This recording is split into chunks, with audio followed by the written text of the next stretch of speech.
Hello everybody.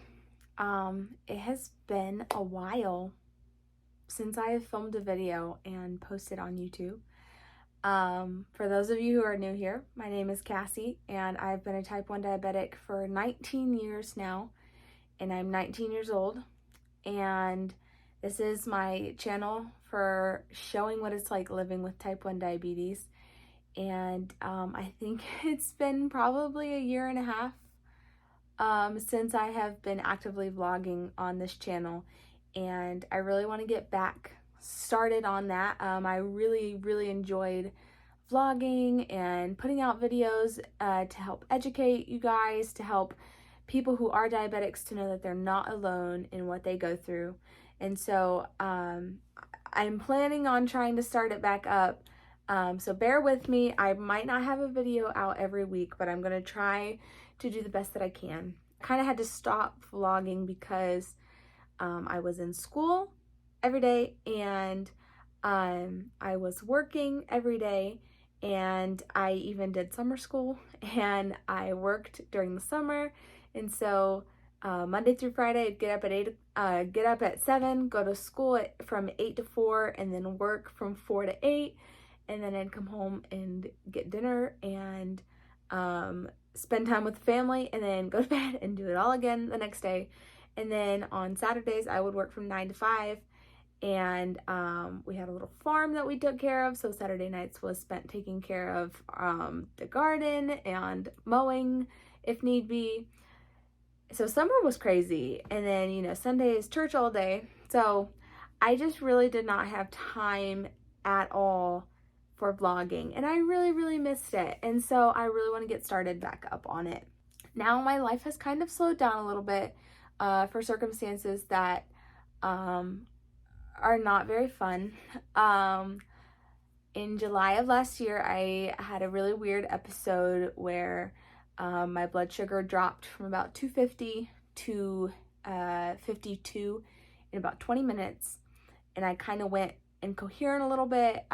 People were talking to me, and I didn't, like, after the fact, I had no recollection of them talking to me, and it kind of left me with stroke-like symptoms for 9 days. I could not speak and breathe at the same time. My speech was very slurred and delayed, and the doctors couldn't figure it out. I was in the hospital for 4 days. They did MRI, CT, EEGs, they did pulmonary function testing. They just did all kinds of things, and they really could not find anything. After 9 days, my symptoms went away, and I was fine. I did great. I continued going to work. I continued summer school, finished out summer school, had a little bit of a break before the semester started back up in August. About 2 weeks after school started, I started having these weird episodes where I would be kind of low and then stand up and get real dizzy, and then I would just like fall over and start having kind of what we were calling as seizure episodes. They were not full seizures, but I wasn't passing out. So we really didn't know what to call them. We really didn't know what they were. The first time it happened at school, it lasted about an hour of this violent shaking. I had this red rash all over my back and neck.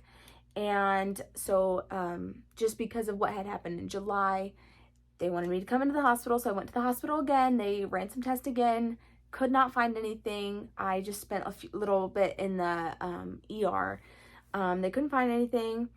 That was on a Friday. And then on a Monday, I had another episode at work, and I had bent over to get laundry out, and I got really extremely dizzy. And then I just fell over and just started having the seizure activity. And they were really confused as to what is going on. And it just started getting worse and worse. And then I started having a few a week, and then like 4 and 5 a week. And then I started having them every single day. And then I started having them 2 and 3 times a day. And it was getting really scary, and it was getting to the point where I struggled to breathe during them. There was one time we had to call an ambulance. I was not coherent at all. I could not communicate with you during these episodes, and it was really scary. I saw a total of 23 doctors. Both of the neurologists that I saw wanted to rule me as an anxiety case, and I can make another video about that whole situation. That was awful, a horrible experience with neurologists. But it was just really difficult, and no doctor could figure it out. And I'm condensing this to a very, very short story. I can go into further detail in another video, but the short of it is, after 3 or 4 months, I was in the hospital 3 times. Finally, the 4th time, this was December, the week of finals for school, I had just walked to, they were having a meeting.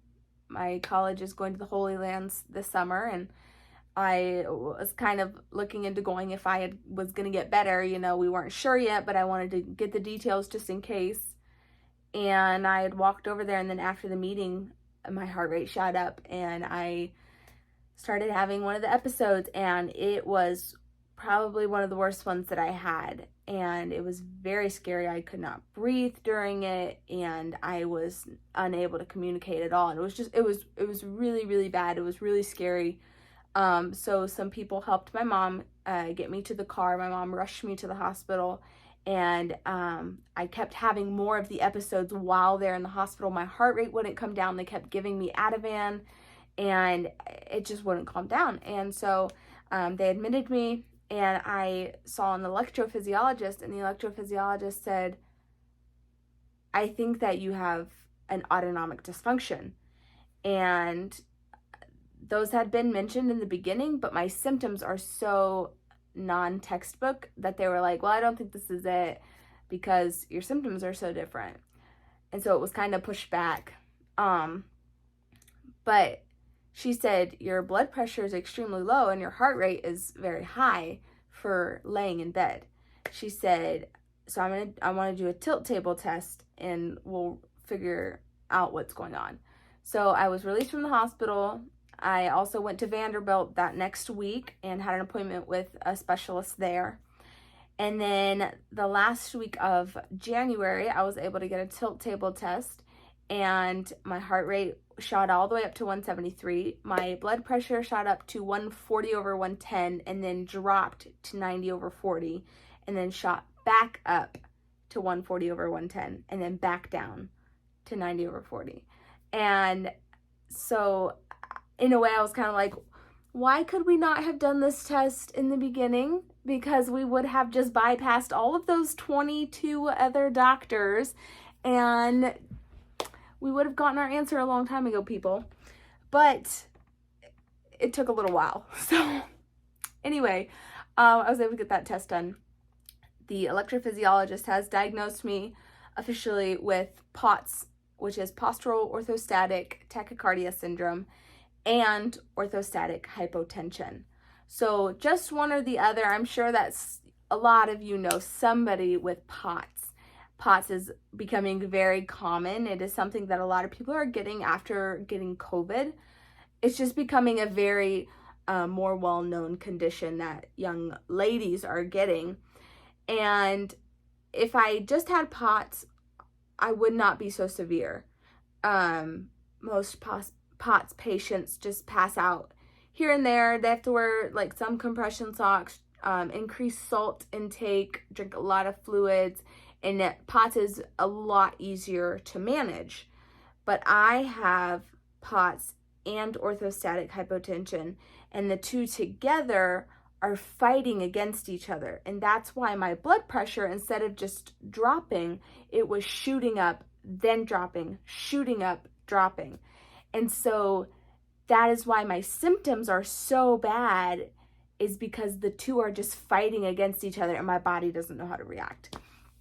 So I'm on 2 different medications now to kind of help try to control it as much as possible. I wear compression socks every single day. I eat tons of salty foods, olives, bologna, liquid IV. I'm obsessed with Chinese food right now. I just eat a lot of salt. And then I drink water and liquid IV every day, drinking water all day. So I'm trying to do everything that I can to feel better.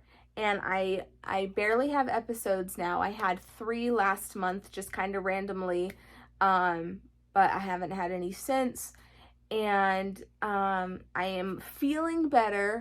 My biggest thing right now is my energy levels. I really struggle with my energy, and normally when I'm not in school or at church, or at the doctor, I'm kind of home in bed or in a recliner, just kind of resting, because going anywhere, doing anything kind of takes it out of me.